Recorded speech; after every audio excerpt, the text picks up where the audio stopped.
The hardest battles are fought not in boardrooms or offices, but in the silence of a father's heart when his child's future depends on one desperate chance.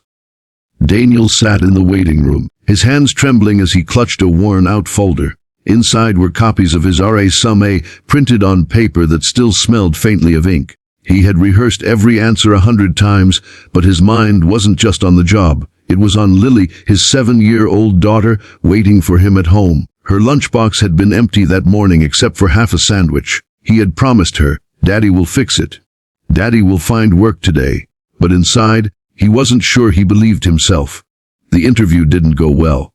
His suit was too old, his shoes too scuffed, and when asked about his recent employment gap, his voice cracked. He explained that his wife had passed away 2 years ago, and since then, he had been working odd jobs trying to balance caring for Lily. But the interviewer, a stern-looking man with sharp glasses, barely nodded.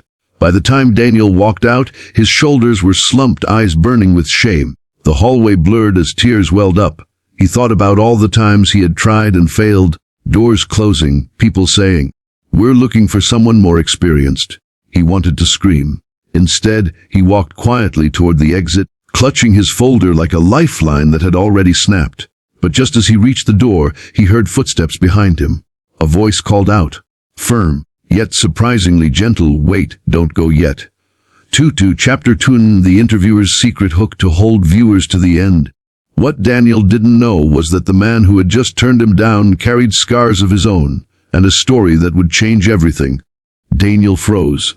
Slowly, he turned around. The interviewer, Mr. Reynolds, had followed him into the corridor. For the first time, his expression wasn't professional. It was human, almost pained. "Daniel," he said quietly, "I know what it feels like to sit where you are." Confused, Daniel frowned.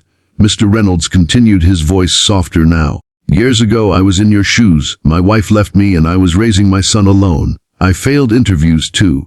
I know how it feels to walk out thinking you're not enough." Daniel's chest tightened. No one had ever said those words to him before. For months, he had felt invisible, just another desperate applicant. But now, he felt seen. Mr. Reynolds sighed. "The truth is, your resume doesn't shine, but you do. I saw the way you spoke about your daughter, the fire in your eyes when you mentioned providing for her. That's the kind of determination no degree can teach." Daniel's lips parted in disbelief. "But, you just said." "I said you weren't the most qualified," Mr. Reynolds interrupted. "Not that you weren't the right man. Come back tomorrow. I want to give you a chance. It won't be easy, but I believe you can grow into this role. Don't give up now. Not when someone is finally ready to open a door for you." Oh, for the first time in years, Daniel's eyes filled not with defeat but with hope. His throat tightened as he whispered, "Thank you."